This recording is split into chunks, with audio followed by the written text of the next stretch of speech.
नमस्कार साथियों। कल शाम को एक बार फिर बरसात ने सूरतगढ़ नगरपालिका प्रशासन के तमाम दावों की पोल खोलकर रख दी। नगरपालिका सूरतगढ़ के अधिकारियों ने पिछली बरसात के बाद तमाम बड़े बड़े दावे किए थे, लेकिन वो दावे झूठे और कागजी साबित हुए। आज फिर मैं वार्ड नंबर 37 में ईओ पूजा जी शर्मा के वार्ड में, जहां पूजा जी शर्मा निवास करती है, उनके निवास स्थान से मात्र 100 मीटर की दूरी पे खड़ा हूं और अभी लगभग समय हो गया है, दोपहर के 1 बजने वाले हैं।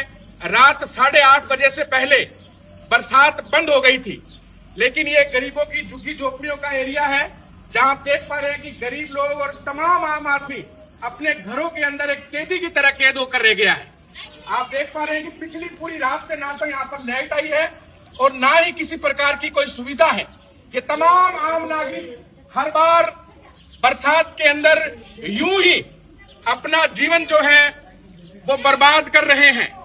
और सूरतगढ़ का प्रशासन, सूरतगढ़ का एडीएम, सूरतगढ़ का एसडीएम, सूरतगढ़ का तहसीलदार, नगरपालिका सूरतगढ़ की ईओ जो तमाम बड़े बड़े दावे करते हैं, उन दावों की पोल खोलते हुए आप देख लीजिए। इस तरफ आप जो देख रहे हैं ये पंचायत समिति सूरतगढ़ की दीवार है और आप देख लीजिए कि लगभग 2 फीट के आसपास पानी के अंदर इस समय मैं खड़ा हूं।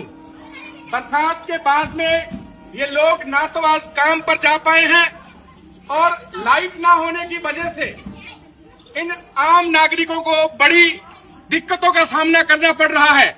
लेकिन सूरतगढ़ के अधिकारी बंद कमरों में एसी चलाकर आराम की नींद ले रहे हैं और इन आम नागरिकों की जिंदगी बड़ी मुश्किलों में बीत रही है। ये ना घर से बाहर निकल सकते हैं, ना कहीं आ सकते हैं, ना जा सकते हैं। आप इन तमाम चीजों को देख रहे हैं।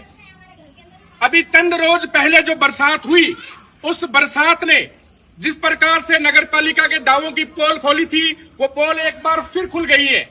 नगरपालिका सूरतगढ़ को, सूरतगढ़ एसडीएम को लगभग 3 से 4 महीने पहले विधायक डुंगरराम गेदर ने बार बार ज्ञापन दिए, बार बार मांग की कि सूरतगढ़ शहर की सफाई व्यवस्था माकूल की जाए। सामने अभी कुछ महीनों के अंदर मानसून आ जाएगा और सूरतगढ़ के अंदर लोगों को बड़ी दिक्कतों का सामना करना पड़ेगा। लेकिन विधायक डुंगरराम गेदर के बार बार ज्ञापन देने के बाद भी जिस प्रकार राजस्थान की पर्ची की सरकार सोई हुई है, उसी प्रकार सूरतगढ़ का प्रशासन सोया रहा और आज इन आम लोगों को, आम नागरिकों को दिक्कतों का सामना करना पड़ रहा है।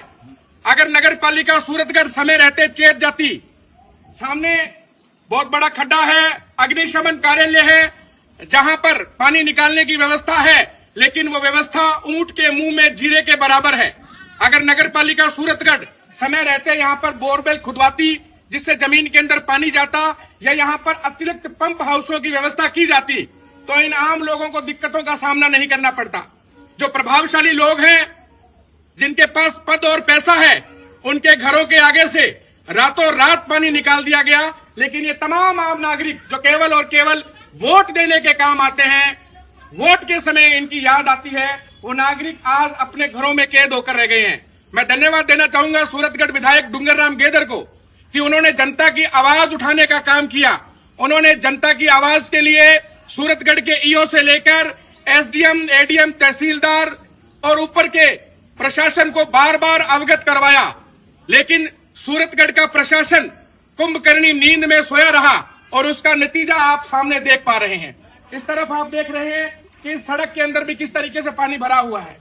पानी तो शायद शाम तक निकल जाएगा, लेकिन इन तमाम लोगों को उस पानी निकलने के बाद भी कई बीमारियों का सामना करना पड़ेगा। यहाँ मच्छर पनपेंगे, छोटे छोटे बच्चे हैं, बुजुर्ग हैं, महिलाएं हैं, उन लोगों को कितनी दिक्कतों का सामना करना पड़ेगा।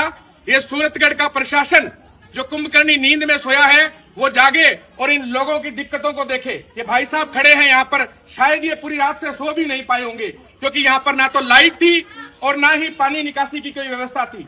आप सामने देख रहे हैं कि लोग किस प्रकार भरे पानी के अंदर चल रहे हैं। ये तमाम दिक्कतें सूरतगढ़ प्रशासन की लापरवाही की वजह से है। आज हालात इस प्रकार हैं कि आम लोगों को बड़ी दिक्कतों का सामना करना पड़ रहा है।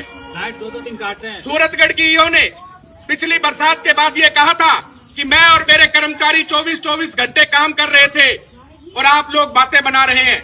बिल्कुल, सूरतगढ़ के नगर पालिका के कर्मचारी अपनी ड्यूटी पूरी ईमानदारी और शिद्दत से निभा रहे हैं। लेकिन यो साहिबा, तकनीकी काम क्या होता है ये आपकी जिम्मेदारी थी। आपको ये बात बरसात से पहले समझनी थी कि कहां कहां पानी खड़ा होता है, वहां वहां पानी निकासी के लिए आपको पहले बोरवेल खुदवाने चाहिए थे।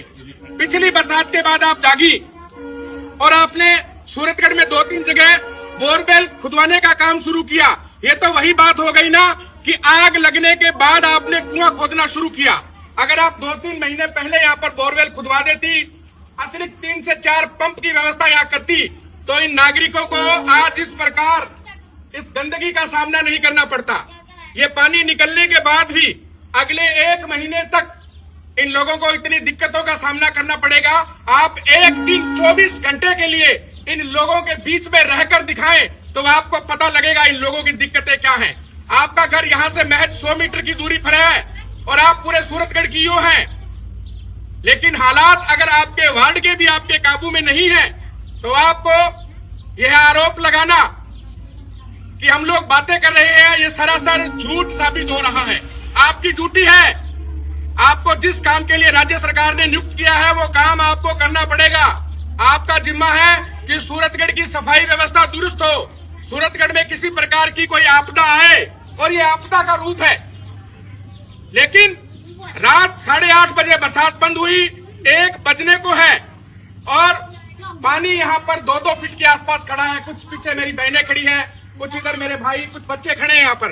ये दिक्कतों का सामना करना